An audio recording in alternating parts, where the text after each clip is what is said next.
用微光照亮夜晚，用温暖温润心灵。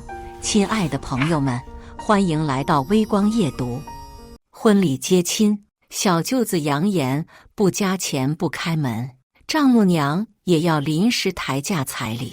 进门时给过8万8入门费，再给80，象征着发，大家发。我的新娘选择默认，因为她的亲弟弟需要买房，支付首付款。捧花被扔进垃圾桶，我开始拍卖自己，彩礼上限18万，每次减价不低于1万。有没有看上我的富婆？先到先得，童叟无欺。故事开始，记得点击订阅并开启小铃铛。清晨，锣鼓喧天，喜庆的氛围传递至附近数百米。我魏野即将迎娶人生之中的白月光，付诸的无数努力终于修成正果，满心欢喜，以至于我上扬的嘴角都快要压抑不住。走，兄弟们，迎亲啦！都给我精神点！我是个外地人，听闻当地娶媳妇需要彩礼，我特别担心自己支付不起。万幸，我家丈母娘开的价格还算在我能承受的范围。得益于在外打拼了好几年，加上兄弟们支援了些，已然足够将我的新娘钟雨兰迎娶归家。老魏，结婚归结婚，可别婚后忘记了兄弟们。我在你们家楼下的网吧都充好钱了，等着有机会开黑。好兄弟姜文涛拍打着胸腔，安心，兄弟们不会害你。为了证明诚意，我来打头阵。我拍打着对方的肩膀，诉说着靠谱。我家新娘居住在市中心的不梯房，属于老旧房屋，街坊邻居都算熟络，以至于第一关从楼下就开始布置。塑料方桌内摆放着密密麻麻的纸杯，里面全是啤酒。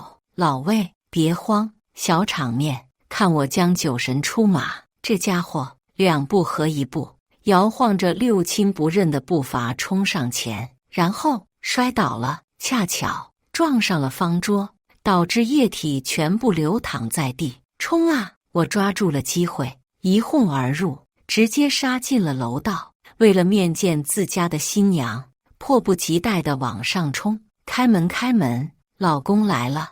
我猛地拍打着钟雨兰家的防盗铁门，里面的娘家人顿时开始索要红包。早已有所准备的我，将提前包好的小红包塞进去。很可惜，机会没有抓住。门那边的人收了红包，就瞬间关门，毫不留情。紧接着，小舅子的声音传出：口令发，姐夫没有点硬实力，可撬不开我家门哈。我傻笑，随即拿出了提前准备好的8万大红包，数量有点庞大，以至于单手差点没抓住。进门费来发喽，快准备接好，掉了我可不负责。我的兄弟们大眼瞪小眼，自然不知道这出戏码，开始说我下了血本。老魏，接下来有啥？接下来没了。按照流程，我把8万的进门费递进去之后，小舅子就会放行。然而门扉再次紧闭。姐夫，这点打发谁呢？1个发还不够，要2个发，再来8000。弟呀，没问题，都可以发，放我进去，马上给。我以为这仅仅只是小舅子的临时起意，为了庆祝婚礼制造的些许插曲。姐夫，我和我姐是从小一起长大，亲密无间的至亲，想要带她走，得加钱。他的语气完全没有玩闹的成分在内，反而给人一种咄咄逼人的既视感。我希望是我听错了。行，我答应了。可是，就算给钱，你也要让我们这一群人进去，才好拿钱包嘛。外面楼道挤，伸展不开手掌。小舅子再次将我们拒之门外。不行，不给不能进，否则就是鸿运冲不进来，败坏了气运。我的兄弟姜文涛帮着我大喊：要不我们唱首歌，一首歌价值1000，连唱8首如何？本是喜事闹着玩的时刻，小舅子的语气些许刻薄。哪来的穷鬼？我拦住了兄弟，内心开始不喜。今天出门的着急，我再给你点彩头，放个手，以后都是一家人。语毕，我将备用的800块红包塞了进去，他收了。门没开，碍于老房子的质量问题，我们不敢强闯。小舅子也和小孩子似的闹着脾气，不行不行，这800就当做我和你们沟通的辛苦费了，必须再来8000。我的脸面有些下不来台。一群人在外面站了快20多分钟，结果竟然毫无进展。若非是大婚时刻，以我的脾性，就要开始骂人了。弟呀，现在时间还早，银行没有开门，我先把新娘带走，事后补给你。放心，姐夫从来没有骗过你。是啊，这位大学毕业了不知道多少年的妈宝，在我和钟雨兰谈恋爱时，收了不知多少好处，本来指望在关键时刻发挥点作用，现在看来白瞎了自己的力。姐夫，你可以去借啊，外面这么多人，你们凑一凑就有了。砰的一下，我拍打着防盗门，脸色阴沉。姜文涛见我状态不对劲，连忙陪着笑脸：大婚日子别这样，里面的小舅子啊，你发誓我们给钱你就让我们进。小舅子答应了，兄弟们也靠谱，真的凑了8000现金。如此才好不容易把房门打开。穿着睡衣吊儿郎当的小舅子没有任何好脸色，而是接过红包当场拆开。你们先别慌进，我数一数。真是的，早点拿钱不就好了？磨磨唧唧，耽误事。我的兄弟姜文涛脾气不太好，顿时撸起袖子，怒目而视，却依然忍着。碍于我的婚礼，他给足了我面子，没有当场发飙，甚至还陪着笑脸。新娘呢？新娘呢？我们还没有见到人哎！无数人的簇拥中，我终于进入了婚房。钟雨兰坐在婚床，喜庆颜色的婚纱包裹着曼妙身姿。宝，对不起啊，我家弟弟给你添麻烦。我挥了挥手，不碍事，压抑着想要上去拥抱的心情。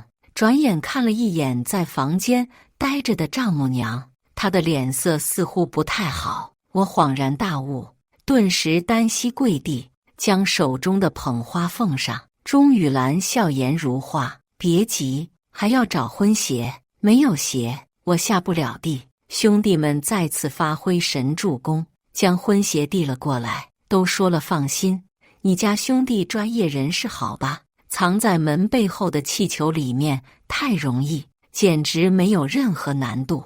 我默默竖起了大拇指，随后表达真心：兰兰，我爱你，天地可证真心，我会呵护你一辈子。跟我走吧，不需要婚鞋下地。从现在开始，我一直背着你前行。咦，肉麻死了！有人起哄，说着起了鸡皮疙瘩。我挥舞着手，示意着他们走远点，别捣乱。按照提前说好的步骤，我几乎完美做完了所有的仪式流程。接下来就是带走新娘。可是丈母娘挡在中央。你等等，我哑然补充道：阿姨，不对，妈，我发誓会对兰兰好，请将您的女儿放心交给我吧。本以为对方缺的是承诺，却没有想到是物质层面。小薇啊，想要带走我们家小兰，过程太容易了吧？你也知道，我们家是单亲家庭，小兰是我含辛茹苦带大的孩子，不舍得骂，不舍得打，吃和穿都要比同龄人要好。我有些听出了丈母娘的言外之意。妈，有什么要求，你尽管提。丈母娘右手手指来回摩擦，暗示着数钱。姜文涛不喜，方才不是已经给了吗？还比计划多了些。丈母娘摇头，不够。进门时给过8万8入门费，再给80，象征着发。大家发贪婪的嘴脸暴露出来。我冷笑：“妈，是快吗？”兄弟附和着：“给你们再多个发，888，够了吗？马上给！”丈母娘恼怒，呵斥着：“是万，别装糊涂！魏野，我告诉你，今天没有80万，带不走我女儿！”我怒了，拳头捏紧，指甲都快要刺入皮肉。彩礼临时提价，这只是荒诞电视剧中才会上演的内容。如今亲朋好友们都看着，这是明着让我下不来台吗？兰兰，我的眼睛注视着钟雨兰，她不敢和我对视，只能低声细语：“对不起，我也没有办法，一切都以妈说的为准，你不要逼我。”丈母娘趁机逼迫我说：“这婚你结还是不结？给个准话，这么多人看着呢，别耽搁大家时间。”我猛地点头，感到眼睛干涩。结，当然要结婚，但是要钱，我直说了，不可能。妈，我只是普普通通的打工人，不是公司董事长。这个节骨眼，去哪给你弄这么多钱？我们先前明明已经谈好，你怎么能临时变卦？我对丈母娘本就没有太多好感，如今更是坠入谷底。她就像是无止境的黑洞，不停汲取着我的所有。丈母娘冷哼，反而感觉自己有理，不知进取，不在这个节骨眼提。我说这个数，你能答应吗？这点小小的难度都跨越不过去。我怎么敢相信你以后会对我家宝贝女儿好？钟雨兰轻咬嘴唇，伸手扯了扯我的衣角：“魏野，就80万而已，我相信你，如同以前一样，充满100%信任。你不是一直和我吹嘘说有大本事吗？先别慌，实在不行，我记得你爸妈在外地打工，有些存款可以应急。”我不可置信地盯着对方，我的新娘此刻变得如同陌生人。兰兰，你认真的吗？你怎么敢说出这样大逆不道的话？被斥责了几句，他反而先不高兴。不管吗？你之前不是都依我吗？我是真的想和你结婚，可是事实的难题就摆在这里，你能不能体谅下我？我保证，这80万是我们家最后的开口。姜文涛替我骂了起来，毫不客气地指着丈母娘：“你们家是在玩仙人跳吗？”丈母娘咂舌：“哎呦喂，你不是说爱着我们家小兰吗？这爱意完全不够啊！我就知道不靠谱，废物！”钟雨兰挽着我的手，泪眼汪汪央求道：“这次就依我吧，不然我真的会生气，哄不好那种。”一波未平，一波又起，压死骆驼的最后一根稻草冲了进来。“姐，你们还没有谈好吗？我买房用的首付款急着用啊，人家都打电话催了好几道，行不行？不行，早点换人吧。”我心中压抑的火山彻底爆发。我是人，不是猴，经不起别人戏耍。人被逼到绝路，什么事情都敢做。我甩开钟雨兰的手，将捧花扔进了垃圾桶，意识清醒，毫不冲动地大喊：“拍卖我自己喽！彩礼上限18万，每次减价不低于1万。有没有看上我的富婆？先到先得，童叟无欺。”我的性格算是不拘小节，有些时候大大咧咧，经常容易闹出笑话。哪怕如此，我的表现也让钟雨兰呆愣在原地，连带着其余亲朋好友都不可思议地望了过来，甚至有些人开始掏了掏耳朵，开始怀疑这是不是现实。姜文涛最先做出反应，低声喝彩，吼了句好，好得很。丈母娘怒骂：“发什么神经？”钟雨兰也气鼓鼓着：“你在干什么？快把捧花捡起来！不对，这东西已经脏了，给我重新换一个。这种沾了细菌的脏东西，我不要拿在手心。”我耸了耸肩：“爱要不要？现在不要，以后就永远不要了。”我高举手臂，手指指着自己：“大家，我没有说胡话。这位钟家公主价格高昂，我实在是高攀不起，无奈之下，只能另寻他路，开始拍卖自己。我最多给18万的彩礼，往下起拍，走过路过不能错过，晚了我就被别人买走。真没有人心动吗？姜文涛噗呲一笑，兄弟，不愧是你，玩得真大。钟雨兰恶狠狠地扫视着周围，特别是几位伴娘，他们要是敢说一句话，估计就要面临雷霆怒火。然而我这边的人他管不到，关系要好的朋友早就憋了一肚子气，趁机抒发不爽。我出17万，现金没有，可以当场刷卡。有了先例，其余朋友纷纷开始效仿。15万，看我，看看我，给孩子一个机会呗。13万，我早就馋喂野身子了，就连跟来的化妆师都凑着热闹。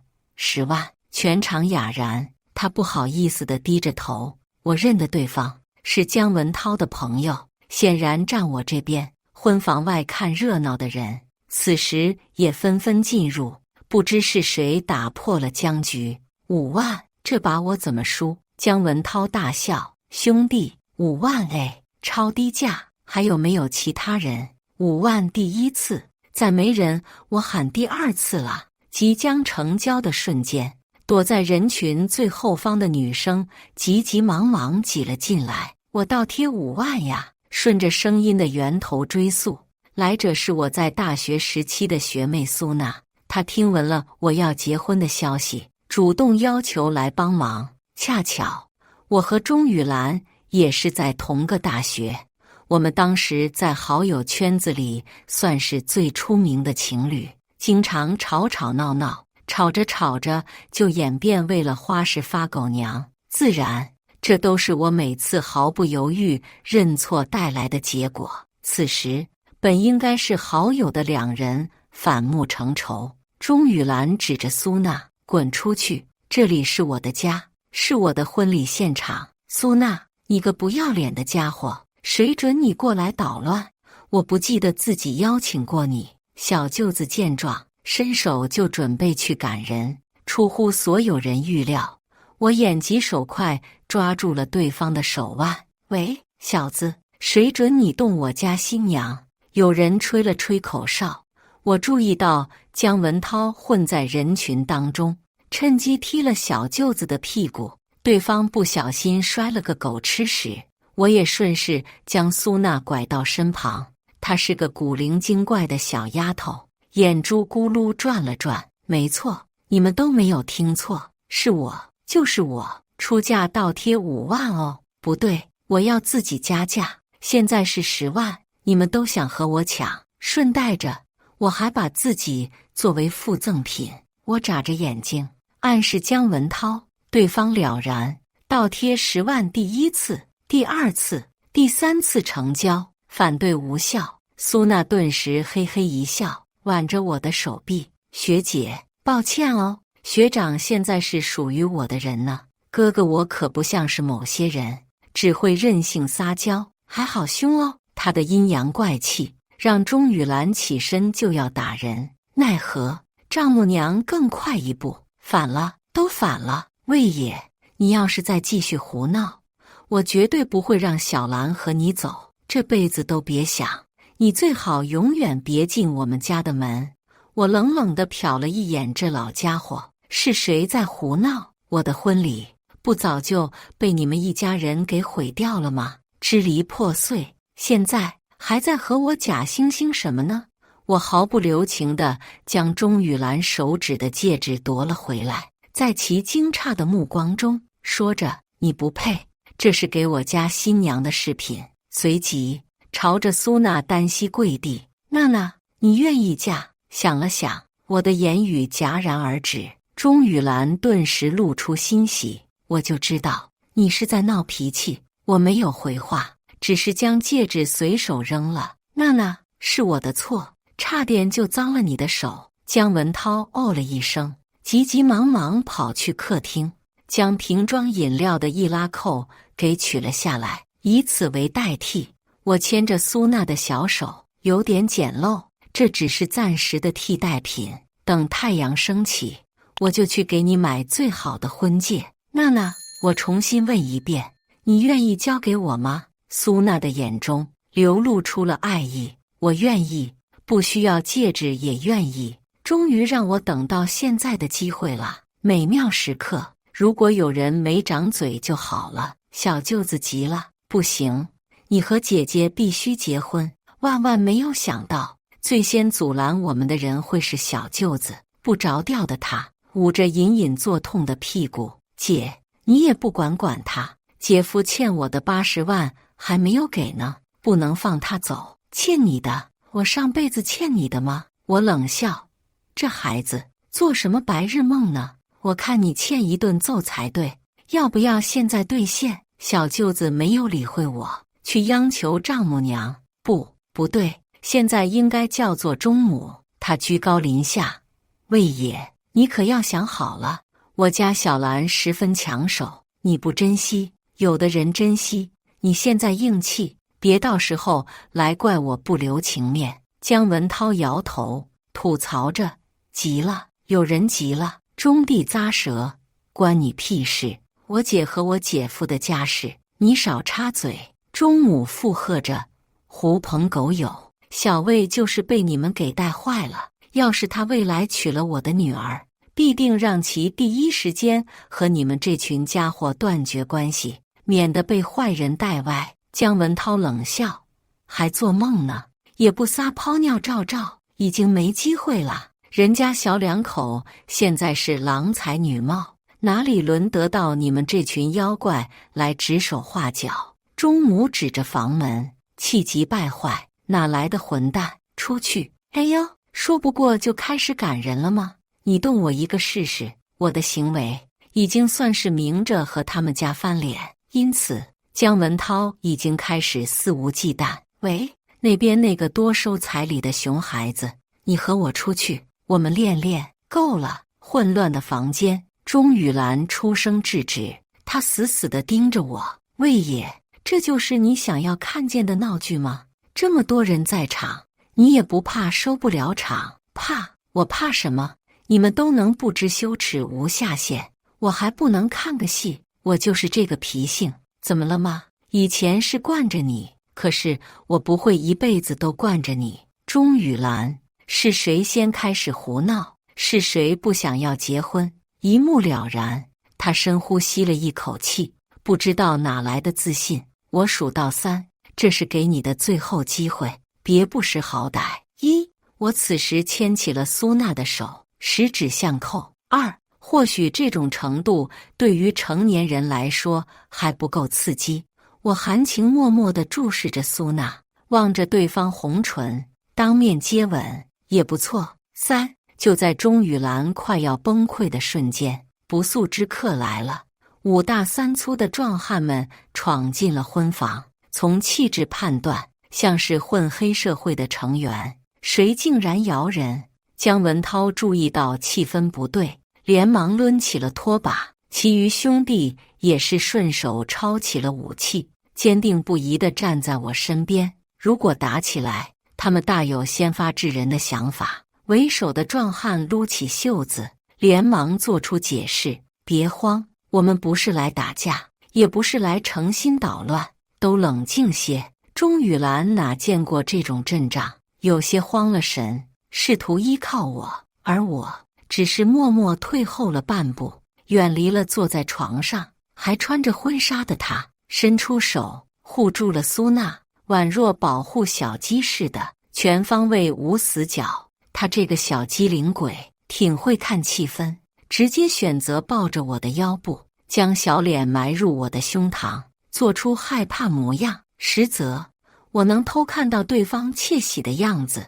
为首的壮汉扫视了房间一圈，开口道：钟汉明在哪？这是钟弟的名字。此时被人呼唤的他躲在了钟母后面，蜷缩成一团，瑟瑟发抖，宛若看见天敌来访。他试图躲避着壮汉的眼神，只可惜房间不大，很容易就被发现。这壮汉也不留面子，滴溜着小鸡仔似的将他拉了出来。你特么的，躲什么躲？真是让我们好找啊！还钱！已经逾期了半个多月，再不还钱，我们就卸掉你的双手双腿，把你拆开卖了。诸多视线投了过去，钟弟连忙撇清关系。你们是谁？我不认识你们，不要血口喷人。妈，他们肯定是坏人，准备来趁机勒索我们家。快报警！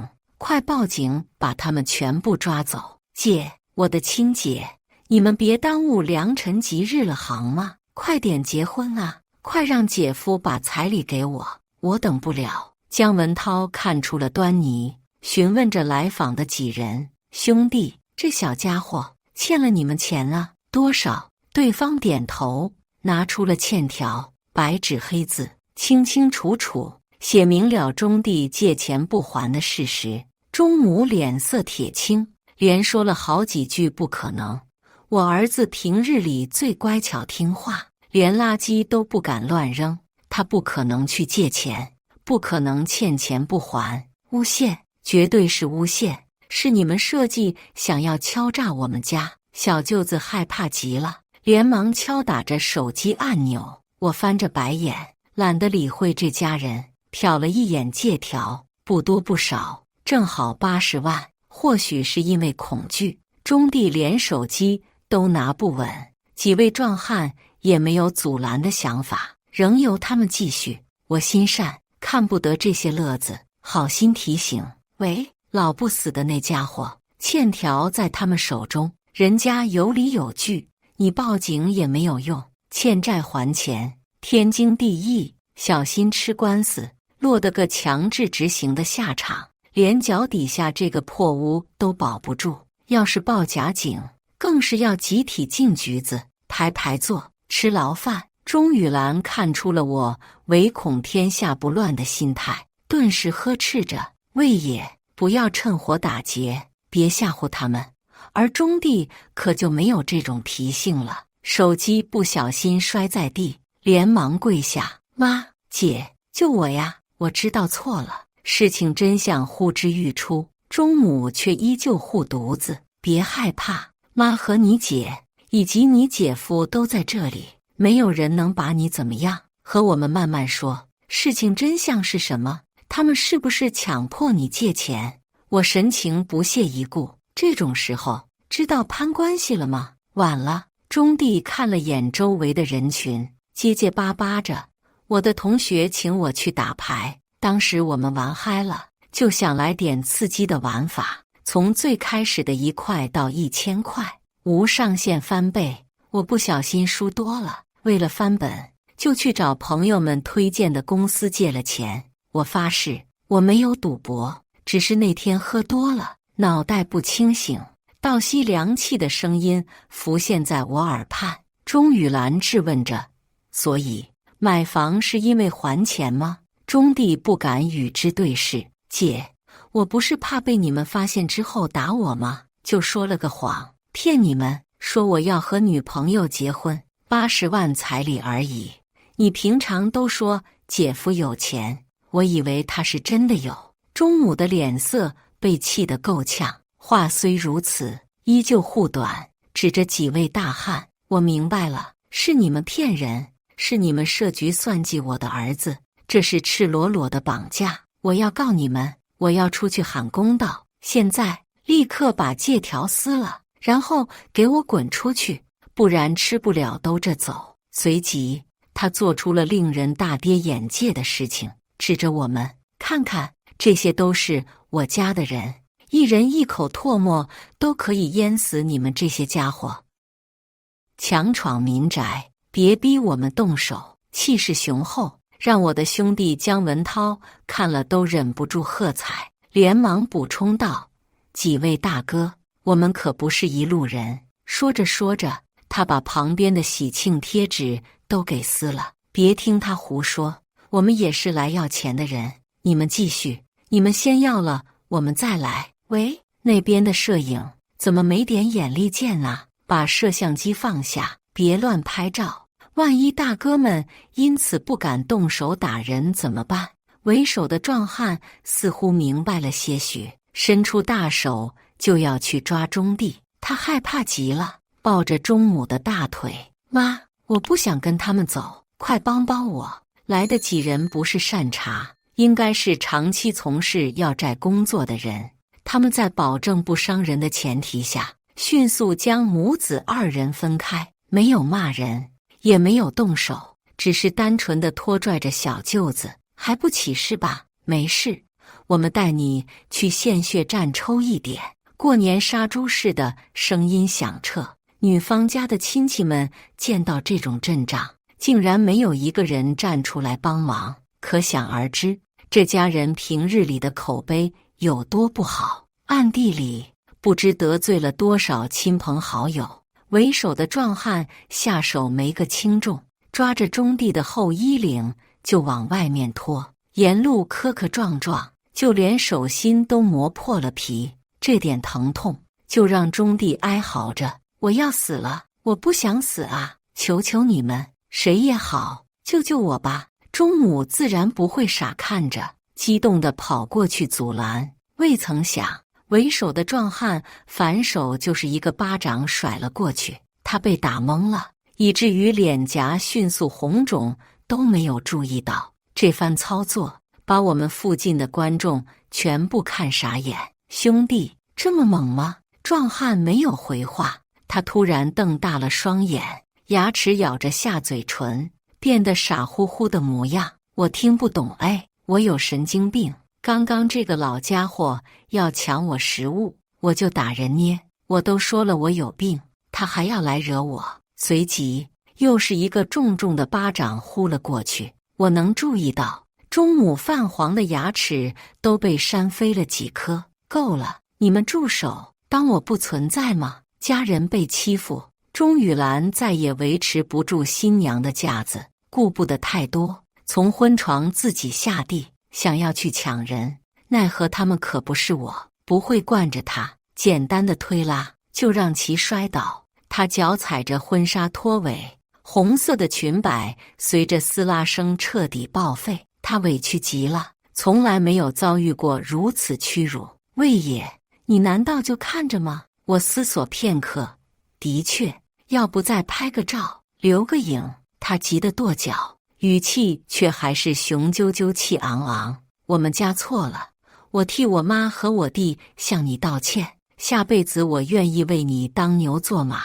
现在能不能替我们想想办法，帮忙把这80万还了？见我不吭声，他甚至补充着：“就当我把自己卖给你了，好吗？”我摇头：“对不起，瞧不上，残次品还卖我。”他瞳孔中充斥着愤怒，想要动手，却被我家苏娜拦下。咋地咋地，欺负我们这边没人是吧？这是我老公。钟雨兰没有理会，一字一句道：“我们都已经睡在一起了，你竟然忍心说这种话，好意思吗？你不能如此无情。”我翻着白眼，的确睡过，真的只是睡觉而已。怎么还准备告我嫖娼吗？你直接去医院鉴定。见我油盐不进，钟雨兰打出了最后的杀手锏：“我们领了结婚证，这张纸不要也罢。离呀，80万彩礼我没有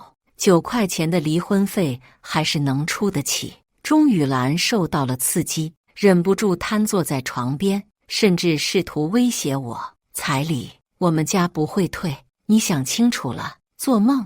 我准备如此诉说时，姜文涛再次站了出来，拿出了借条，是我曾经借他的几万块钱。没事，夫妻债务共同承担，你们家反正欠都欠了，要不再多还点。人的天性喜欢看热闹，要债的几位壮汉吃瓜正起劲，以至于忽略了钟弟。他趁机跑回来，抱着我的双腿：“姐夫，我的亲姐夫，我错了，我给你磕头认错，救我一命吧。”姜文涛切了一声：“那你快点磕呀！”钟弟似乎是真的怕了，竟然当着众人的面向我磕头。只可惜我铁石心肠，我擦，你要趁机打我的脚，我还没有动手。姜文涛先发制人，从旁边一脚将钟帝踢倒，让对方好不狼狈。大家都看见了哈，这是正当防卫。刚刚这家伙要打人，都把我兄弟的西裤弄得都是血，我没有喊他赔钱就算不错了。钟雨兰心疼自家亲弟弟，准备伸手去搀扶，出乎意料，身着残破婚纱的他被弟弟朝外推了出去。钟帝的央求再次出现，求求你们不要带我走，我还有姐姐，我可以把她卖给你们。她是重点大学高材生，人长得也漂亮，会有人买。要债的壮汉不屑一顾，几人对着钟帝就是一阵拳打脚踢。你特么要害我们是吧？我们又不是人贩子，更何况最看不惯你这种窝囊废，连亲姐都敢这么说。钟母缓过神，想要护住儿子，奈何势单力薄，被推到一旁，只能无助地哭诉喊冤。钟雨兰扫视着她的伴娘们，奈何得到的回应唯有纷纷躲避。几个要好的闺蜜此刻形如路人，孤独无助。她选择再次扑向我，渴求我的谅解。亲爱的，帮我最后一次吧，把这个难关渡过去。要我干什么都行，我是你的新娘，不能看着让人欺负啊。这话的确有道理。我再次开口，那就离婚吧，这样就可以继续正大光明看。彩礼我自然是要你归还，法律规定双方办理结婚登记手续，但却未共同生活，可以退还彩礼。苏娜跳了出来，实在是不还也行啦，我们家开了个不大不小的公司呢，谈不上富贵，但是可以包养学长，包养我家男人。你什么都没有，还矫情，就别出来祸害人吧。钟雨兰盯着我被欺负了。我点头，对呀，我未来老婆欺负人，我允许了。噗呲一声，钟雨兰气急攻心，上演了吐血的戏码，众目睽睽之下晕倒在地。碍于有人晕倒，被紧急送往医院。要债的几位担心多生事端，便多宽限了他们家2天。临走前扬言道：我们已经知道你们住哪，要是再不还钱，就把这个小家伙的3条狗腿打断。当然，这只是威胁的话语，他们完全可以走正当程序，将钟雨兰家弄得倾家荡产。只不过和我有什么关系呢？哪怕钟雨兰进入了医院，我也不会浪费时间去看望。我心冷了，她失去了我，永远没有人会一直无条件的付出。当其耐心消磨殆尽时，挽留会成为笑话。对方在医院醒来时，他的身上还披着婚纱。魏爷呢？我都这样了，他怎么还不来看我？我饿了，我想吃蛋糕，快让他去买。几位伴娘们面面相觑，无奈之下拿出了一段视频。结婚典礼的伴奏声回荡在金碧辉煌的大厅。我结婚了，挽着苏娜的手臂，无数的祝福中，我们迈入了舞台中央。姜文涛欢呼雀跃，打响了礼炮。新娘换了人，大家有些非议。我胆子够大，什么都敢说，瞬间抢走了婚礼司仪的话筒。各位，我护短，我不喜欢别人说闲话。苏娜就是我如假包换的妻子，我们未来的生活将会携手白头到老。以及我没有前任，请不要乱传谣言。苏娜趁机挥舞着手臂。没错，我证明哦，我们是恩爱的模范情侣，不对，是夫妻，没有第三者插足的余地，都不给其余人反应时间。我们2人迅速进行了誓约之吻，令人可笑，这还是我的初吻。之前有位小仙女说要注重仪式，重要的东西必须要在重要的场合才能奉上。她说的对，这也是我唯一感谢她的地方，不然我怎么能将自己重要的东西留给真爱，而不是拍卖品？交杯酒的仪式开始，恍惚中，我与钟雨兰的过往记忆开始浮现。我没有仔细去品味，而是选择全部删除，丢入垃圾桶。过去的就是过去，一味的缅怀是对现在的不负责任。苏娜，该喝交杯酒了，顺序不重要，重要的是你。苦酒作喉，只不过不是指我，而是远在医院的钟雨兰。她死死地盯着手机荧幕，咬牙切齿：魏野，你怎么能……噗！有人再次吐了血。医生，快来人啊！病人倒下了。我与苏娜的婚礼过了半年，为了凸显她的存在感，我带着她出没各种朋友聚会。双方互相理解包容之下，我们感情迅速升温，有了爱情的结晶。我寸步不离地守护在身旁。出去看电影时，刚刚支付完电影票，他就给我转了5000。干什么？嫌弃你老公没有钱吗？他哼了哼，猜错了，这是之前拍卖的彩礼呀，是我买下你的证据。我不想要找家里人要，只好分期喽。不介意吧？介意也没有用。拆开包装，概不退货。突然有人喊道：我介意。附近的路人大呼小叫，我们顺着视线望去，竟然是熟人。钟雨兰也在电影院门口，只不过是来相亲。之前出生的就是他相亲对象，起因似乎是钟母提出了彩礼，对方没有答应，他于是乎服了软，不要彩礼也行。我们家要求不高，但是结婚之后，你们两口子要帮忙搀扶一下弟弟。本来这位男性已经答应，可是收到了朋友的调查讯息，瞬间变了脸色。骗子！你们这群骗子！背负了这么多债务，想要我来当冤大头接盘吗？一气之下，他走了。说起来，我回忆起传闻，听说了钟雨兰目前的工作，她在假结婚，以此骗取彩礼，算是另一种形式的卖身。对方眼角余光看见了我，万般狼狈地跑了过来。魏野，我不要家了，我也没有家了，你带我走吧。这次没有拖累，救我！我不想要被当成商品欺负，我不想要成为帮助弟弟的工具。我的身子还没有彻底脏，要我做什么都可以。我注意到对方隐藏在衣袖下的淤青若有，有被殴打的痕迹，很可怜。但是我选择冷眼旁观。苏娜，你的熟人吗？我们认识。苏娜摇头，带着我连忙远离了钟雨兰。随后几名警察过来抓人，以诈骗罪的名义将他和钟母逮捕。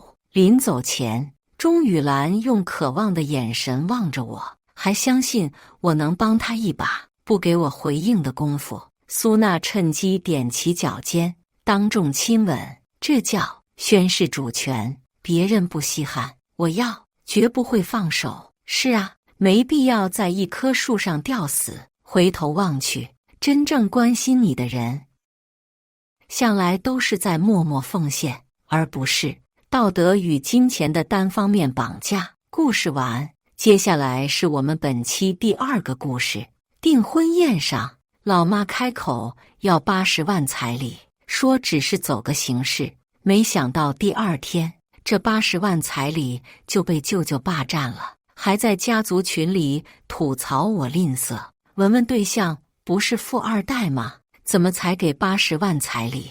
也太小气了，连套房都买不下。你妈真是白养你了。我被这不要脸、大言不惭的话气得直接发疯。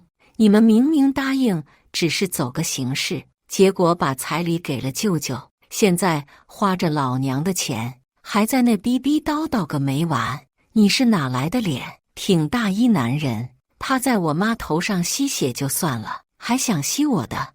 我要是你儿子都感觉骚得慌，没断奶就回炉重造，都是头一次做人，凭什么惯着你？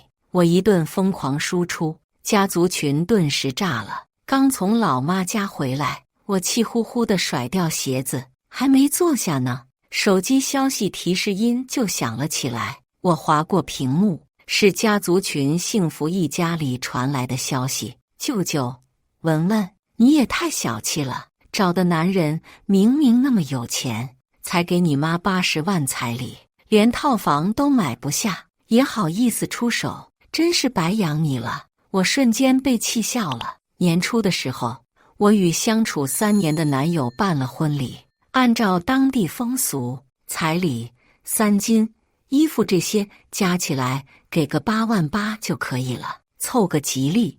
但老妈得知男友家里有钱，张嘴就是80万，我不想让男友为难，就没同意。还是老妈左说右说，表示这就是个流程，是为了在亲戚面前好看，显得有面子。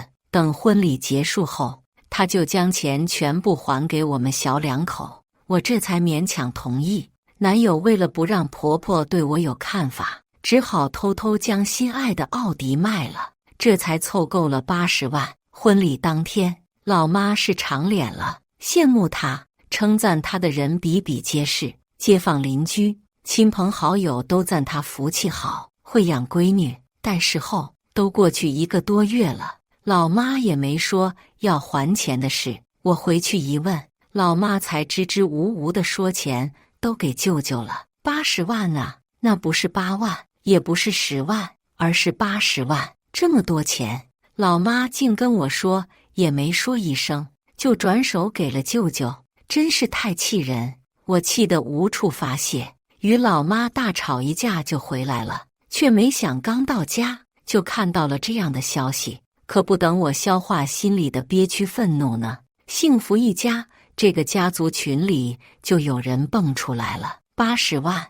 是有点少，不过文文从小就孝顺，就她对象那条件，我姐住大别墅那还不是迟早的事。大姐，有个事跟你商量一下，玲玲最近想开个美甲店，你是孩子她大姨，也有能耐，可不能不帮啊。也不用多少，60万足够了，到时候开店了，让玲玲天天给你免费做指甲。急切跳出来的人是老妈的二妹，我的二姨。瞧瞧这话说的多有水平啊，既安抚了舅舅，又给了我戴了高帽子，两头都没得罪。别看他前面说的好听，重点全在后面的要求上。什么开店，分明是察觉到我妈将彩礼钱给了舅舅，心里不平衡了。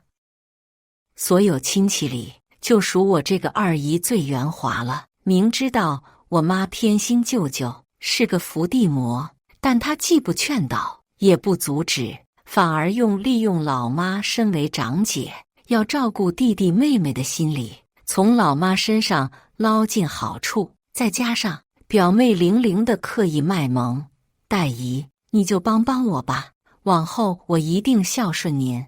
母女2个一番操作，配合得天衣无缝，那是把我妈拿捏得死死的呀。果然，不出1秒，老妈就乐呵呵地中招了。玲玲啊，你要开美甲店啊，这是好事啊，年轻人就该多闯闯，不就是60万吗？包大姨身上，回头就给你送去。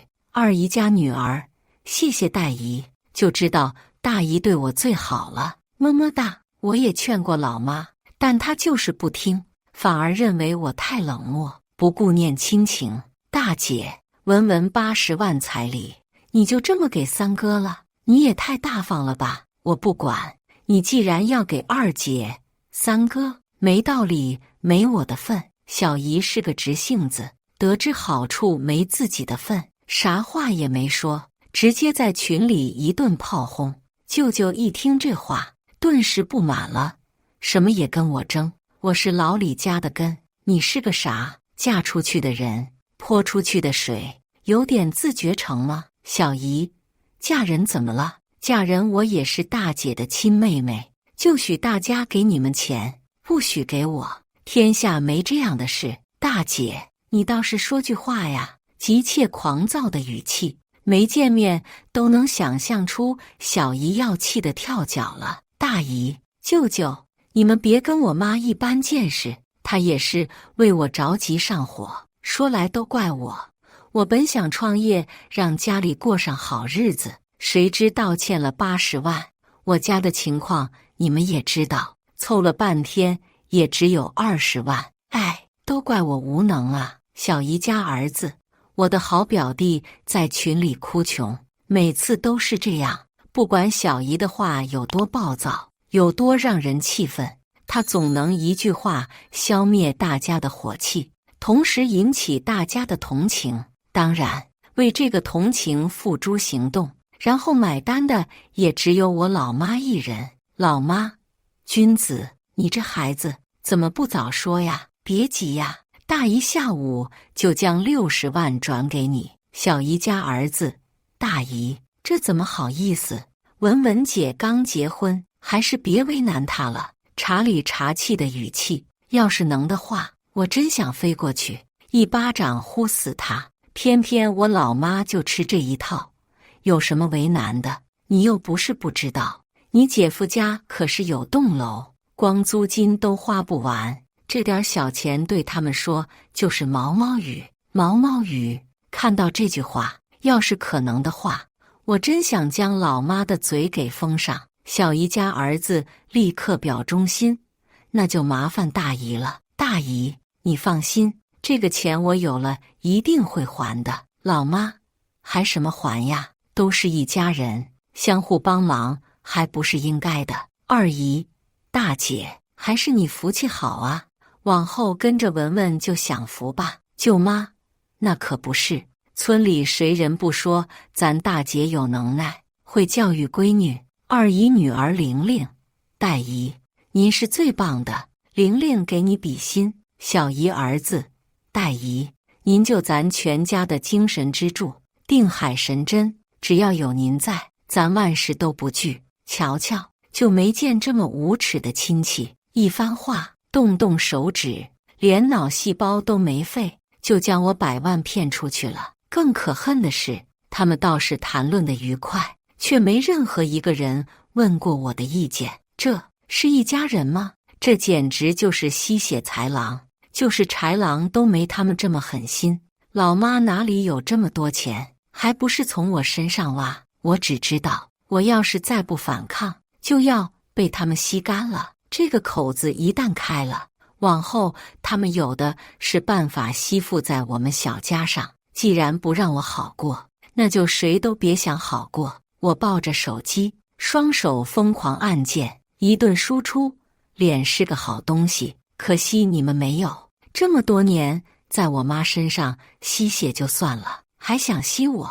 我要是你们儿女，得羞愧致死，动动嘴就想出从我身上拿钱。做梦！骂完之后，我又在群里直接艾特舅舅，霸占老娘的彩礼，还在那里逼逼叨叨个没完。是谁给你的勇气？没断奶就回炉重造，都是头一次做人，凭什么惯着你？顿时家族群炸翻了。文文，你怎么说话呢？眼里还有没有我这个长辈？我看你是读书都读到狗肚子里了，这么没大没小的。我是你妈的亲弟弟，花他点钱怎么了？你妈都没说什么，你在这儿瞎咋呼啥？舅舅气坏了，在群里说了一大串语音，舅妈也紧随其后。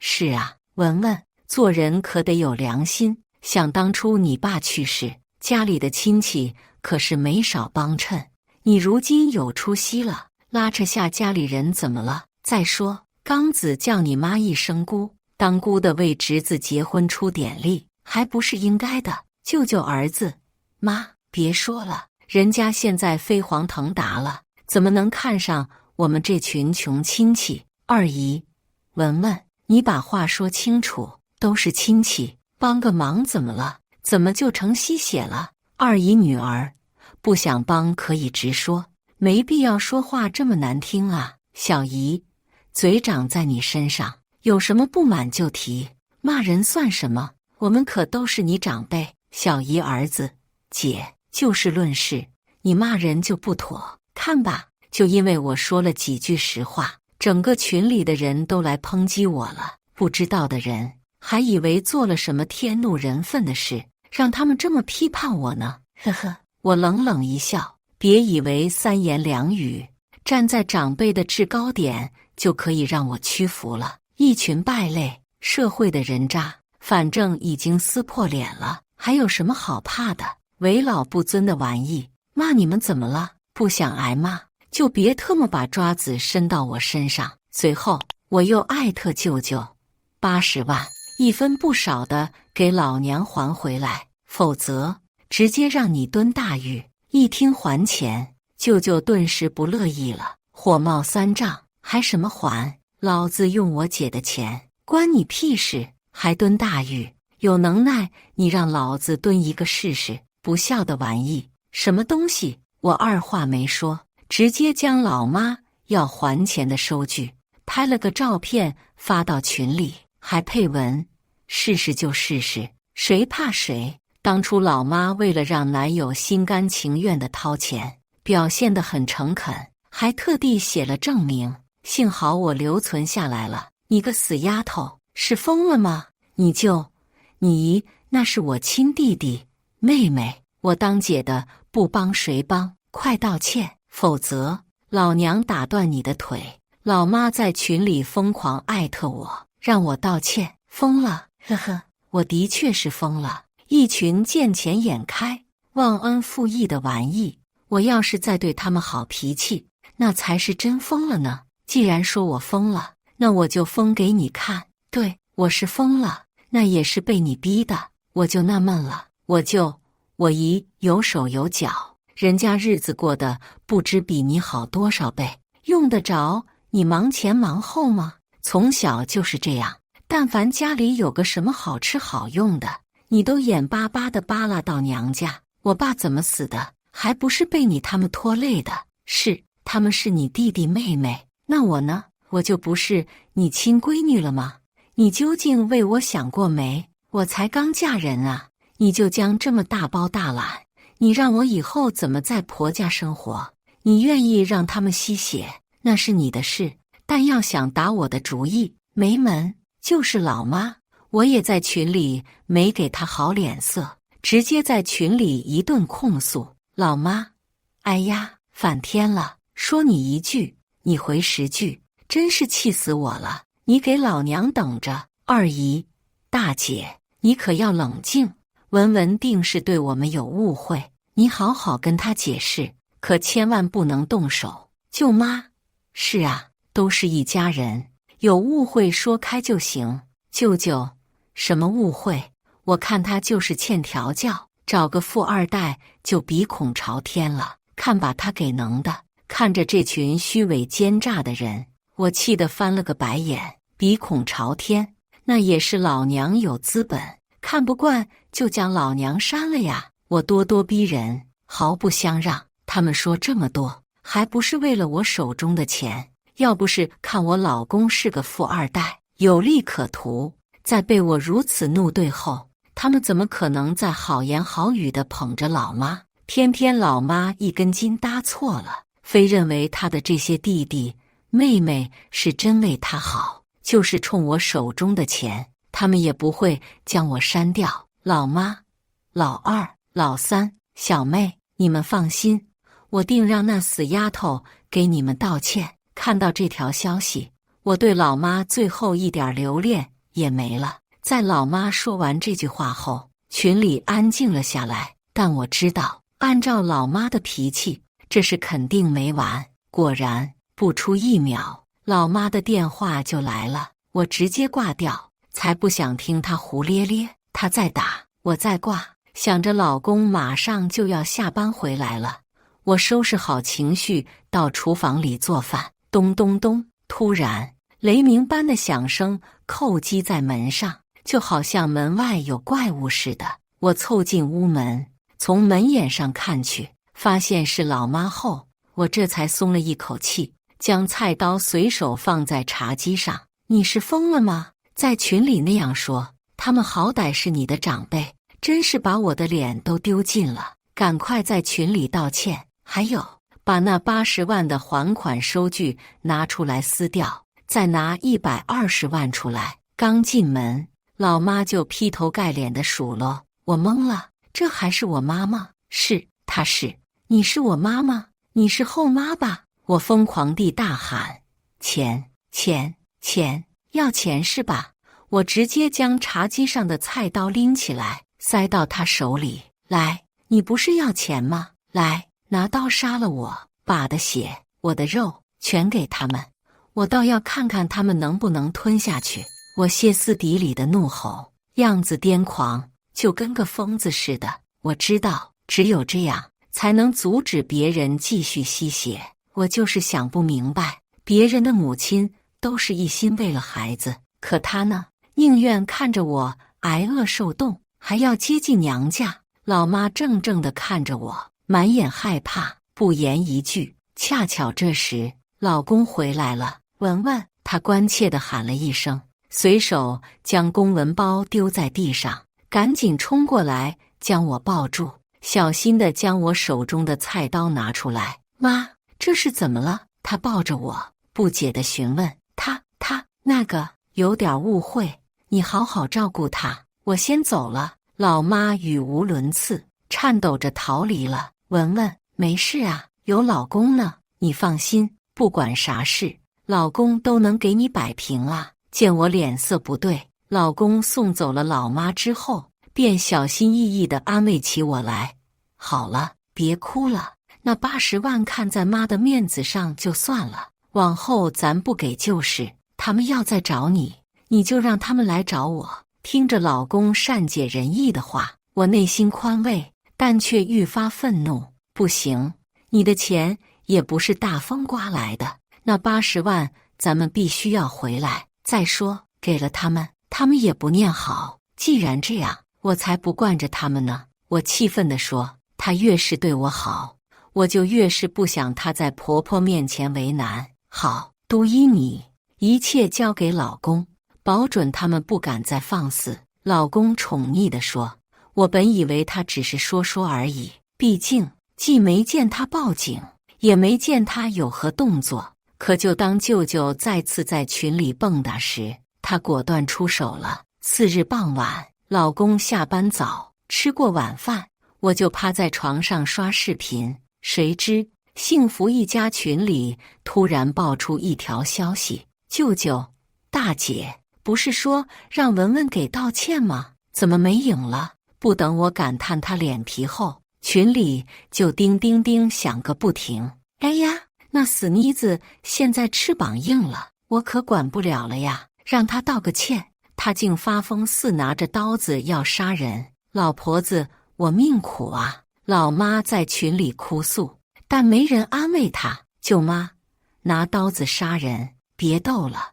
文文那孩子可不像是能拿刀子的。大姐，这孩子做错就得及时改正啊，你这样纵容可不行。难不成你也认为是我们不对？舅舅儿子道歉，想什么呢？没准人家早就将咱们这些穷亲戚忘到犄角旮旯了。小姨，大姐，你答应的60万啥时候给我呀？小姨儿子，大姨，你别介意呀，我妈她就这样，不会说话，实在是债主天天上门，有些棘手，委屈可怜的表情。二姨女儿，大姨，玲玲的美甲店可是找好地方了，就差您资金支持了，么么哒，爱你哦。二姨，都是一家人，磕磕碰碰很正常。文文，你是晚辈，道个歉，这事就算过去了。真是给他们脸了，我还没想到要怎么报复他们呢，他们竟然又嘚瑟起来了。老公冲了个凉出来，就见我皱着眉头，怎么了？他擦着头发来到我身边，关心地问，还不是群里那帮人？我妈竟说我杀人，真不知她怎么想的。我闷闷不乐，来，老公帮你出气。志明坐到我身边，从我手里拿过手机，粗大的手指快速操作起来。出于好奇，我伸长脖子看过去，所有人，最后给你们一次机会，给我媳妇道歉，否则后果自负。简单的一句话，霸气十足，再加上他冷冰冰严肃的样子，还真有几分霸道总裁的范儿。你这样不行，他们要这么好说话，我就不用头疼了。不过还是要谢谢你，老公。我扬着笑脸，因为他的帮忙，刚刚的怒气也瞬间平复了好多。你等着。说着，他就起身出了卧室。他看起来似乎很有信心，能摆平老妈家里的一群亲戚。很快，他回来了，手里还拿着一个文件袋。给看看吧。我接过，翻开，瞬间大喜。那些文件里全是有关于舅舅、二姨、小姨他们几家隐秘的事情。有了这些事，想要报复他们还不是易如反掌。老公，你是怎么弄到这些的？我眼里闪着亮光。要知道，文件中的这些内容，就是老妈这个跟他们关系十分近的人，恐怕也不知道。找朋友调查的，快去吧。想怎么惩罚他们，有你。老公嘴角噙着笑，宠溺地看着我。老公，你真好，我真心感谢。给了他一个大大的拥抱，他的温暖体贴让我感觉自己不是一个人在孤军奋战。再看幸福一家群，群里消息满天飞，全都是疯狂艾特我，指责我的话，什么不尊老，什么有钱就鼻孔朝天了，类似的话比比皆是。就是老妈也跟他们站在一起，同仇敌忾。舅舅这个群主更是嚣张，在群里高声呐喊道歉，你也不怕被天打雷劈？不是说要老子蹲大狱吗？来呀，真是给脸不要脸。既如此，那就别怪我不客气。我如你所愿。消息发布后，我立刻报警，并随手将老公调查到的资料果断发送到群里。一系列图片，舅舅还真是风流呢。鲜花，舅妈惊不惊喜，意不意外？大家估计都震撼十足。一时间，群里竟无人开口。舅妈估计是忙着跟舅舅大战，没顾得上在群里冒泡。舅舅，你个贱人，胡乱造谣！大家别听他胡说。老妈，要死啊！你这个疯丫头，快撤回去，否则就别认我这个妈。舅舅，既然不是真的，你急什么呀？老妈，认不认也没啥区别吧，随你，你老人家高兴就好。哦，对了，照片是撤不回来了，抱歉。不错，我是道歉了，但没什么诚意就是。二姨、三弟，你也太不像话了，这不是乱搞吗？要是村里人都知道了，咱家还怎么做人？二姨女儿，是啊，我可还要结婚呢。哭泣。二姨一家早就看舅舅不爽了，这会儿能找到机会落井下石，自然不会错过。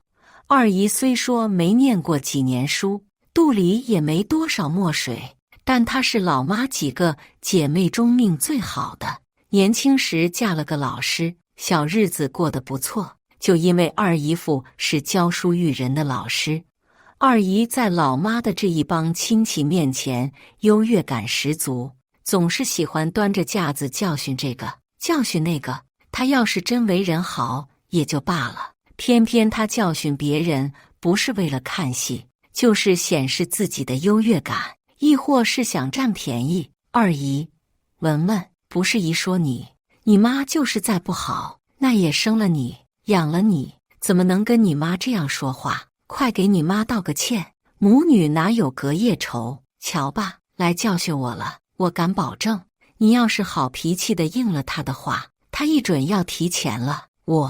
二姨，你说的对，这不话赶话说到这里了，我哪能真跟我妈生气啊？二姨，你这么想那就对了，都是一家人，说开了就成。那个你表姐的美甲店可就全指望你了呀，80万对我们来说要命，对你可就是抬抬手的事，你可要帮忙啊！看吧，狐狸尾巴终于露出来了吧？我翻了个白眼，满脸鄙视。二姨，合着你劝半天，就是为了从我手里弄钱啊？亏你还是长辈呢，真是给我二姨夫丢脸啊！玲玲姐可用不着我担心，她可是绑了一个大老板，不用说80万，就是100万，她也能送您。对了，再告诉你个好消息，您呢就快要当外婆了。发完这些消息，我就将医院检查单以及玲玲表姐与富豪男人亲密的照发送在群里。李文文，你良心被狗吃了，这么造谣你表姐？二姨在群里气急败坏的怒骂：我的教养是分人的，对你这种一门心思就想占别人便宜的人，就该没教养。我嘴角扬起，飞快地发出一段话：二姨女儿玲玲，李文文，你偷拍我，你等着，我跟你没完。好啊，我等着，不过你还是先打胎去吧。大笑，我气死人不偿命的回复：二姨嫁得好，玲玲姐又是名牌大学毕业，人前人后她不知道有多优越，张嘴就是她老公怎么样，女儿怎么样，没事就说她女儿长得漂亮，又学历高，将来定能找个不缺钱、有势力的高干家庭。她要只夸自己也没什么，毕竟这是事实，人家老公闺女争气，有这个资本炫耀，但她炫耀完，偏偏要打击贬低别人。舅舅是老李家唯一的男子，地位高，小姨牙尖嘴利，一点就着，是个炮仗，不能惹。这么一算，就剩下老妈了。作为老妈的女儿，我就是她最佳的贬低之人。只要是家庭聚会，她总是在老妈面前教训我，让我多读书，跟表姐多学学，否则将来就只能跟老妈似的，找个庄稼汉受一辈子穷。所有亲戚里，我最讨厌、最不耐烦的也是二姨。有时候我真想拿根针缝住她的嘴。这下好了，总算是出了口恶气，让她没事瞎显摆。玲玲姐做出这事，二姨的脸是被她丢尽了。不过她平常乖巧嘴甜，虽然爱打扮，可一点儿都看不出她是个棒金主的女人啊！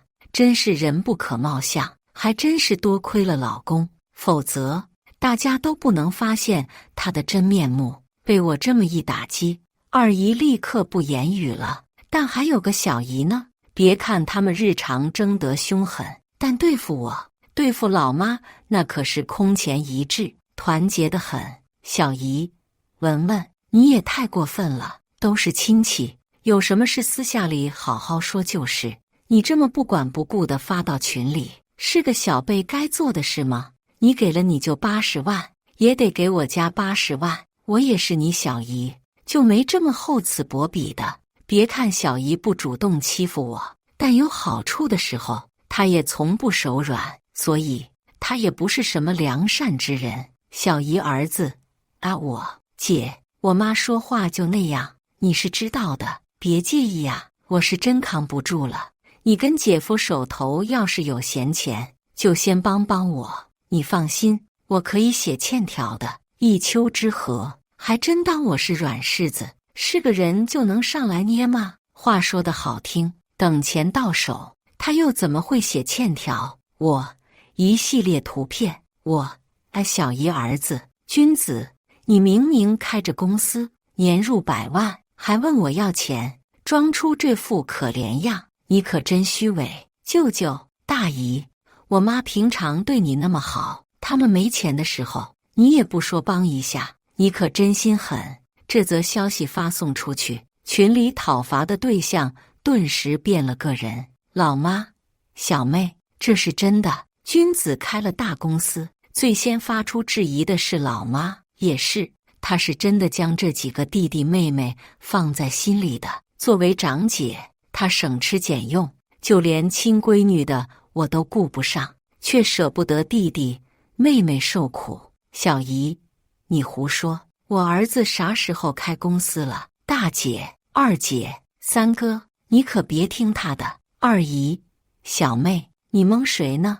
那公司营业照、流水账单清清楚楚的，你真当人是傻子呀？发达了也不说一声，是怕我们粘上去吗？你可真是个白眼狼，亏得大家这么照顾你。小姨儿子，既然都知道了，我也不瞒着了，公司是我的，但那又这样，这是我的家事，没必要向你们汇报吧？小姨儿子说的那么冠冕堂皇，还不是想从我手里得好处？我可不是李文文，能任由你们欺负。小姨儿子，还有你二姨，对我妈说话客气点。你说的照顾不过是显摆自己，要不就是给点你不穿的破衣服，吃剩下糕点，谁稀罕？君子表弟这一番言论，是与众人彻底撕破脸了。瞬间，群里的人都炸翻了。二姨，小姨，你就是这样管教小辈的？你眼里还有我这个二姐吗？老妈，有话好好说，都是一家人，吵什么呀？小姨、大姐，不是我想吵，是二姐她咄咄逼人，那是君子的公司，又不是我的。君子说的也没错，他哪次帮我不是送些自己不要的破烂？看着他们在群里狗咬狗，这些天郁闷的心情也一扫而光了。就在这时，很久没说话的舅舅终于冒泡了。李文文，你好样的呀，竟敢报警！立刻给我300万赔罪，否则我请记者曝光你，看你是如何对待亲舅舅的。还真是不怕死啊！看来先前的报警并没有让他长教训。不过没关系，反正80万已经追回来了，得到又失去，这比杀他们都难受吧？去吧。不过我得提醒你，威胁恐吓罪金额巨大，可是要判刑3年以上10年以下的。我微微一笑，想着他们气急败坏，想要干掉我却又干不掉的样子，就心情大爽。舅妈、大姐，你就不管吗？那80万文文要回去了，刚子的婚房怎么办啊？大姐，你倒是说句话呀！老妈，你怎么能报警？那是你舅舅啊！你这个没良心的舅舅儿子！李文文，你等着就等着。对了，忘说了，你那个女友可是酒吧坐台小姐，你懂得。飞快地敲击完键盘，我就又发布了一系列图片妖娆性感，生猛大胆，看着就让人想入非非。舅舅儿子，李文文，你找死！我艾特他，发了个翻白眼的表情。老妈，你要死啊！非要搞得全家人都不安生，快道歉！另外再每加100万，补偿你舅舅、二姨、小姨。呵呵，还真是我的好老妈呀！真是变招法的盘剥我，爱谁给谁给，反正我不给。你一心为他们着想，背地里他们当你是傻瓜呢。我气呼呼地发了条语音，然后将老公调查到的视频发布上去。当初大家得知我找了个富豪男友，要为我在酒店开庆功宴，由于我与老妈去得晚，因此他们宴会之前说了一些话。老公找朋友将那家酒店的视频监控录下来了。只见视频里面，包厢中一家子聚在一起，大姐还真是好运，闺女找了那么有钱的男人。开口的是二姨，一脸嫉妒。那不正好，就大姐那个性子，还不是老子的提款机。舅舅喝了一口酒，一脸得瑟。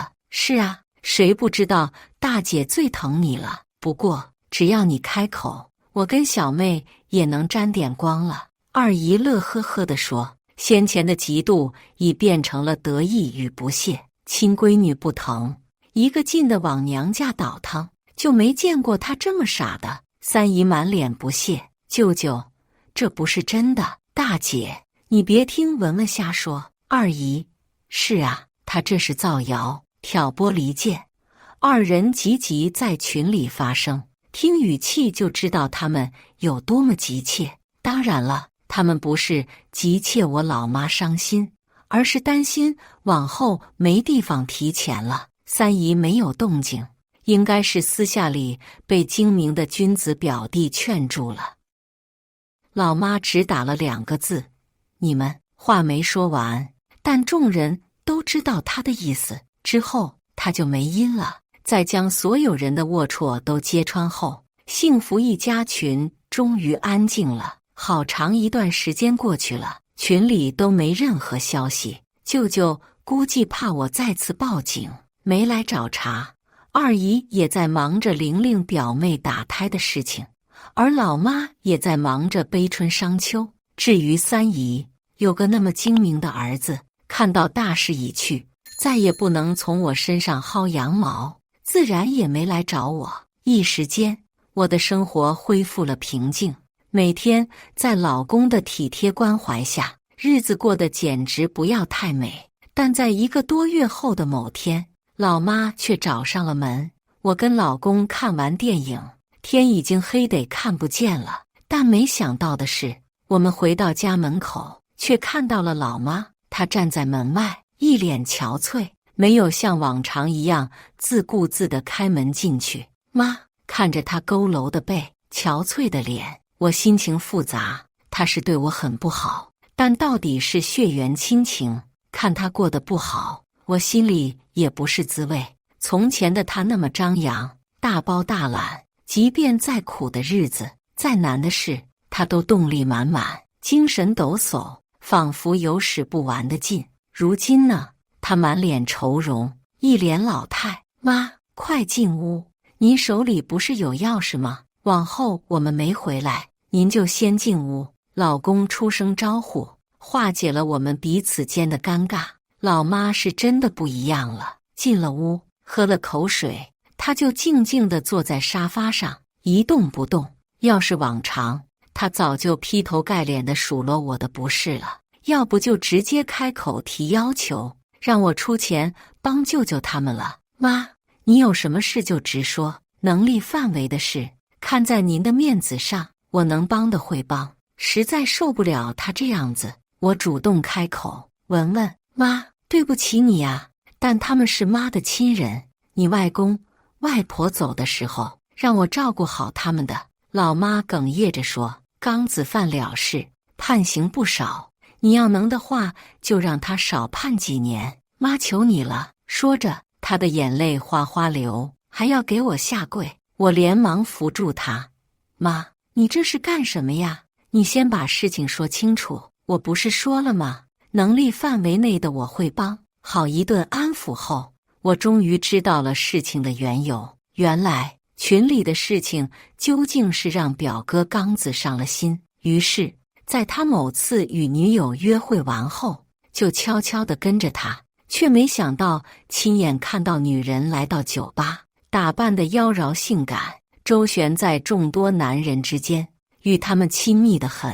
见她真是不干不净的女人，表哥火爆的脾气立刻上来，不管不顾的就冲上去，揪住头发就是一顿猛打。等被人好不容易拉开后，女人已经被打得奄奄一息了，急忙送进医院。好在抢救及时，但女人受了这么大的罪，可不会放过她，一纸诉讼，直接将人告到法院，要求判她无期。文文，妈知道错了，往后再不逼你了。但你舅舅就这么一个儿子啊，你想想办法吧，让他少判几年也行啊。老妈抓着我的手，泪眼朦胧的哀求。说实话，我真不想管，但看他这样，我终究还是不忍。我会让志明帮忙找律师，但最后结果不是我能干预的。虽说要帮忙，但我还是要把实际情况说明白。文文，谢谢你，是妈对不住你，你放心，等这事过去后，妈不会再没底线的帮他们了。老妈感激连连。几天后，在律师的帮助下，刚子的判刑下来了13年。可即便这样，舅舅一家也没给我好脸色，还说我明明有能力出钱让那女人撤诉，却还是让表哥进去，骂我是个白眼狼。我就知道这是件吃力不讨好的事情。不过他说的没错，我的确是可以让老公花钱摆平，但谁叫他们总想压榨我呢？出了事就别想让我尽全力。唯一庆幸的是，这次老妈站在了我这边，她护着我，跟舅舅大吵了一架，彼此间算是彻底决裂了。由于这件事，我跟老妈的关系缓和了不少。从他的口中得知，二姨、小姨一家也过得也不是很好。得知表妹玲玲真的傍上了个金主，还怀孕后，二姨大发雷霆，强势要求表妹打胎，但表妹不听，非要生下这个孩子，还说要凭着肚里的孩子成功上位，过富太太的生活。最后孩子是生下了，但人家金主却不认，表妹气不过，直接找媒体曝光，想通过舆论谴责对方，从而达到自己的目的。